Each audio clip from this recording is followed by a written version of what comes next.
Welcome back, everybody. This is the Tesla Model S 75D, and today we're going to be checking out the tech inside of it and what makes it such an advanced car. And a huge shout out to Ben, who provided this car to make this video. His Instagram handle is on screen right now. But yeah, without any further ado, let's check out the tech.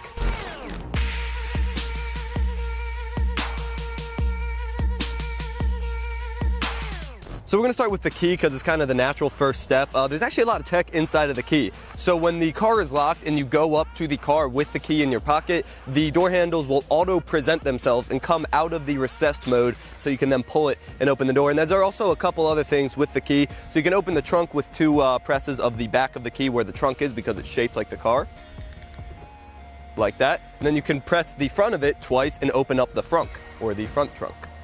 However, with the front trunk, you do need to manually lift it due to just like automobile restrictions. And probably the coolest feature of the key is the summoning feature. So if you hold the top of the key, you wait a little bit until the lights start flashing yellow, and then you press the front of the key.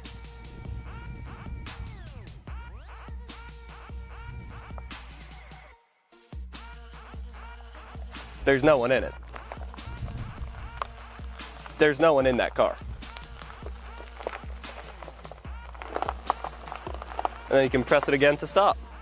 There's even a lot of tech in the headlights and taillights. So in the headlights themselves, you have the diffused outer headlight, you have the turn signal on the edge. On the inside of it, you have a set of LED headlights that are for turning, so when you turn, it automatically lights up where you're turning to, and then it has the main headlight itself, and they look really cool. So the taillights don't have quite as much going on as the headlights do, but you can see they are LED taillights on either side. And then the brake light is this bar on top as well, which is a really cool kind of accent way of showing a brake light. All right, and one of the last things I want to check out on the outside of the car is all of the sensors. So they have a lot of cameras for the autopilot functionality, as well as ultrasonic and radar sensors that give it a lot of data to work with. So you can see some of the ultrasonic sensors down here. These are used for parking assist. And as we go across the car, there are really just cameras everywhere. So we have a camera in the side right here. We move forward a little bit, we have a camera right here. And this whole unit also serves as the blinker. So it's kind of just a dual functionality there. Looks really cool. Up top on the windshield, you're not going to be able to see it too well, is a set of 3 cameras placed at different angles, so they see different areas of the road in front of them and get as much data and information as possible. Around front, we have more of those ultrasonic sensors and radar behind there as well to get more data. Again, the more data, the better, because it is able to drive itself, which is just absolutely insane. And then it's the same thing on this side. It's just the same camera locations and whatnot. And finally, that brings us over here to a little bit of different topic, but this is where the charging port is. So when you have the key in your pocket and you're close to it, you can just tap that, opens up, and the light goes on, and that's where you plug it in to start charging. And there are a bunch of adapters and stuff to use different types of ports. So here's actually the charging cables and stuff that you use to charge it. So this is what goes into the actual port. That's why it looks all nice and stuff. Has a button right here, so when it's plugged into the wall, this button will actually open up the charging port, so you can then just go and plug it in. This is the really big plug-in unit, and then there's also adapters and stuff if you're using a smaller one to make it work no matter what. Now let's hop inside the car and see what's going on in there. So we're now inside of the car. The first thing I want to mention is that there's no on button. So you get in with the keys, and then once you hit the brake button, the car is just on and you can start moving. Then when you get out and you get about 20 feet away from the car, it will then turn off and it will lock everything up and it will be off essentially. And then we're working with 2 displays in the Tesla Model S. So we have one display up there that you can see on B-roll. You can't see it right now live. And that's where you'll have like your speedometer and other information and a little icon of the car that matches the car. Like if I press the brake lights in the little icon come on. Very cool stuff. And then we have the main attraction. This is a 17-inch vertical screen, which serves as the main console, I guess you would call it. And you can have a lot of different functionality here. You can see I have 2 apps open right now. We have the internet browser on top, and then some Google Maps on the bottom with the satellite view, so you can see where you are. And you can switch these around, or you could turn one into full screen. Let me unswitch those.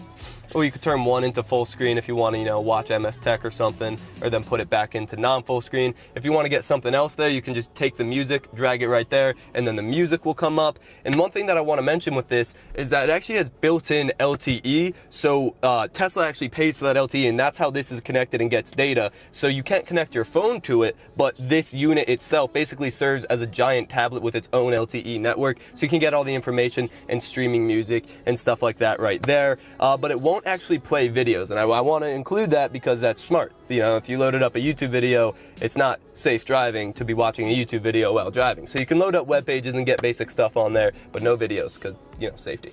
Another thing that I find really cool is, you know, there are a lot of cars with adjustable steering wheels that you can just have some basic adjustments with, but this steering wheel is fully electronically adjustable. So there's a little handle over here and you can have it come closer to you. You can have it go down or up. You can really get it comfortable for yourself. And that brings us over here again. So there's a lot of information and a lot of settings and a lot of stuff you can control. There's a few things I'm going to highlight, but there's just no way I can practically cover everything that it has to offer. So I'm just going to go over a few things. You have driver profiles, so it has all the information you need per your driver, so like the settings you use and that kind of stuff is saved per driver, so you can just click who you are and it will automatically adjust to the settings that you use. And then this is like the main controls and settings area. There's so much stuff within this I guess application within the console. The example I'm going to show is the sunroof. If you want to open the sunroof, you just drag the sunroof down and it will start opening, and then you can click stop, you can close it. There's a lot of really cool stuff in there. The cool thing is also that, like, you can see the car in here on the screen is blue because this car is blue, the same way the icon on this display is blue. It's just the little things like that that really add up to like a really solid experience with this car. You still have a charging screen that shows you your charging information. You can set it to charge at certain times, set it to charge to a certain amount, a lot of cool stuff like that. And you even have bioweapon defense mode, which you can click there, and there's a huge air as you can see, it turns on. It pressurized the car. It just pressurized the car. So there's this huge HEPA filter in there. That's why the new front trunks are smaller than the old version of the Model S, because they have that huge air filter. And that's going to be really great in cities with a lot of pollution. It'll keep you nice and healthy, make sure the air you're breathing is healthy. That's just, you know, Elon Musk being Elon Musk and doing crazy things. There's a lot more information and settings and stuff that you can control in there. No way I'm going to touch on it all, but those are some of the coolest parts. All right, so this is what full acceleration looks like in the 75D.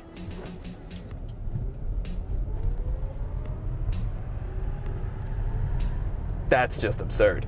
You know, it's not the 100D where it's 2.2 seconds, it's like 4 or 5 seconds, but still, the amount of power that the battery generates is just, the torque and everything, it's absolutely insane. Alright, so we checked out most of the tech within the Model S throughout this video, and obviously it's loaded with tech, but I want to talk about a little bit about its driving style and kind of how it drives, because it really doesn't drive like a regular car, because, you know, you have an accelerator instead of a gas pedal, and obviously you have regenerative braking as well, so when you're not using the accelerator, it's charging the battery with the brakes, so you don't even always need to use the brakes themselves, because the regenerative braking slows the car down anyway. And it's just a really smooth and quiet ride. Honestly, driving it, this is one of the best driving experiences I've had. It's really, really an incredible experience. So I hope you guys enjoyed this video. I hope you guys enjoyed the Tesla Model S. I'll be getting a Tesla Model 3 in probably 8 or 9 months or so. Look forward to that. There'll be plenty of content on it. And other than that, thank you for watching. Subscribe to see more content. And as always, stay classy.